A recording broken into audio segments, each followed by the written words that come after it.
guys and ghouls, what's that I hear you say? It's time for another Homesense haul? Okay, I admit it. I hold my hands up. I went back to Homesense and I bought some more Halloween stuff. As you hopefully know, TK Maxx and Homesense are like sister companies. They both sell the same kind of things. So I've been buying a lot of stuff from TK Maxx just because it's slightly closer to me and also I can buy it online. However, Homesense do tend to have a slightly different range. They tend to have the same stuff as TK Maxx, but then just slightly more. And something which I just couldn't find in TK Maxx was felt things. So I went to Homesense to see if I could seek out some more felt decorations. Now since this little journey, my TK Maxx has actually started stocking a few more felt things, like the little skeleton felt cat that I showed you in a previous video, and a few like little tree decorations. But they still haven't got quite the same range as what Homesense has. So I went back to Homesense to get some felt things, and I got some felt things. So I'm going to begin with this just because it's an absolute state. I've taken it out. I was being really good. I had the packaging like super pristine and everything was laid out really nicely in there. And I mean, I kept the sticker that said $16.99. It was quite expensive for what it is, but I couldn't turn it down. I thought, this is so cute. I'll keep the packaging pristine. I'll do a proper unboxing. But no, someone had to open them, me, and see exactly what they look like inside. So this is the box it came in. And then inside is some spooky bunting. So this cost $16.99. Now it did seem quite expensive, but then I was kind of looking back at the other pieces I bought, like the little tree decorations, which were like $2.99, $3.99, $4.99 each. So I figured the fact that we kind of get a whole string of these kind of felt decorations probably kind of explains why it was $16.99. Okay, so this is a kind of felt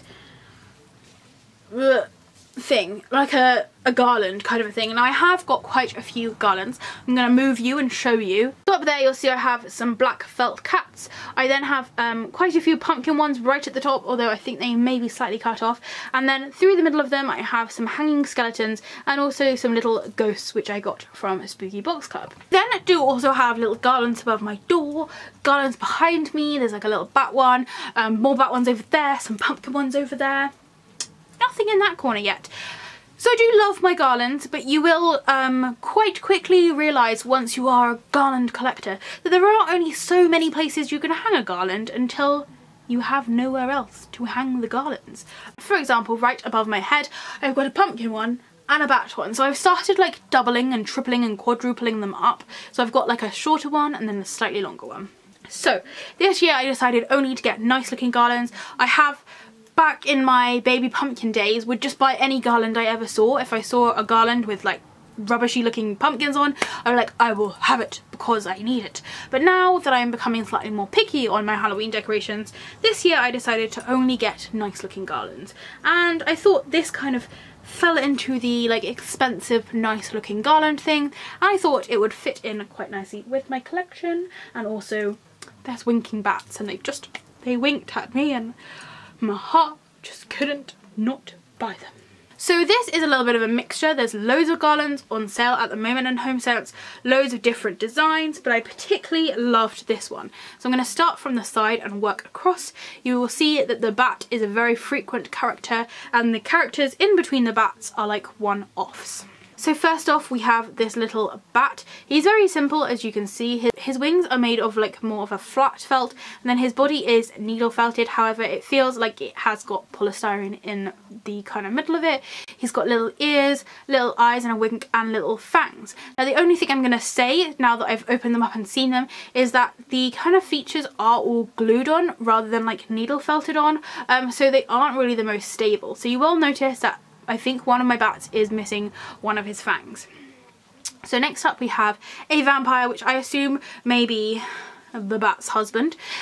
So as you can see, he has like a little black cape on. Again, this is almost like a different type of felt than the actual felt that's making kind of his head. And just touching that, I can see that I've actually just moved one of his fangs. So this piece is going to need a little bit of glue. But again, he's got very kind of classic kind of vampire hairstyle. He's got his little fangs stuck on there as I said, they are going to need a little bit of glue.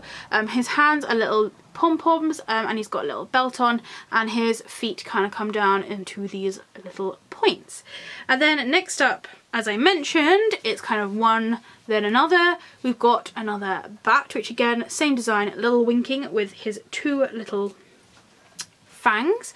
And then we have this witch. She's got a gorgeous like pointy hat on, this really cute little hairstyle going on, which kind of feels almost like cotton wool. And then she's holding this pumpkin that's a little bit, he did have two eyes. I wonder where his other eye has gone. But I saw him falling apart the other day and I thought I need to glue that, but I never got around to it. So I think I'm probably going to make my own eyes and face for this pumpkin. She's got little pom-poms on her hands, and she's wearing a little black dress with a white petticoat, and then little points for her feet. And then we have, going this way, another bat, again winking with his two fangs and his cute little wings. Then we have a Frankenstein, which is very, very detailed. He's got his little stitches, his hair, his little things going into his head, his little jackety jacket, pom-poms for his hands, green little shorts, and then black boots. Then we come to our winking bat, which only has one fang. I could make another fang for him, but I think it makes him kind of special with his one fang. I think it gives him a bit of personality. Then finally, we just have one big pumpkin at the end. Now, as you may have noticed, each of these little characters are on a little loop. So what you could do if you did want to decorate your tree, but you didn't just want to buy loads of individual ones, you could buy this and literally just cut the string, cut them off the string, and then you've got them on a loop, or you could tie some string through, make a bigger loop, and voila, you'll have a nice big set of tree decorations. Of course, these don't need to just be used as a garland. Again, you could just cut them off and use them as a toy, like a little kid's toy. I'm not sure how well they'd hold up. The fact that I touched some of these and like the fangs fell off show that they're maybe not as secure as they could be. But as with everything, I always go in with an open mind, and something like this I'm not really frustrated or annoyed about, just because I can fix it so easily. Get so frustrated if it's something that they sell where you just can't bring it back to life, like you can't fix it, but something where it just needs a little bit of glue is absolutely fine.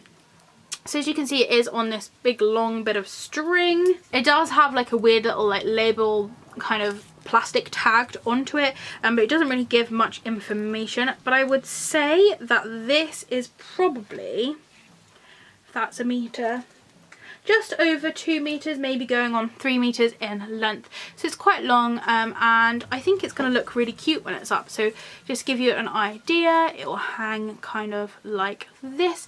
And then if you saw my little skellies that I have at the top, and also I've done the same with my cats actually, I found other little things like key rings and like tree decorations, and I've actually just kind of attached them in the middle bit just to give it even more stuff. So if you had, let's just say this is a nice like acrylic decoration, you could just tie it to the string, and then you'd have like another little kind of element in between them. So that's a spooky little hack if you have lots of little decorations hanging around with no tree or no room left on your tree, if it's me, and you don't have anywhere to put it, just kind of attach them to garlands which are slightly empty, like I would say this one is. That though, because each of these characters do have that little loop on the top, you could kind of unstick them and push them all slightly further together and cut the ends and make a slightly shorter garland if you had a very specific kind of small area you'd like them to hang. I think I'll be keeping the gap in between because it does give me a lot of room to hang other things on. So the other felt thing which I got from Homesense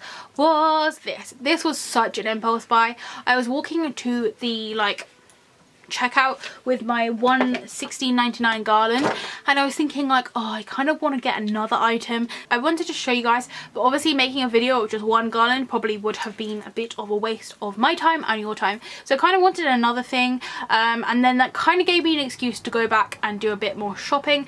So I found this and I really liked it. I can quite honestly tell you I only bought it for the little bat that's sitting on there.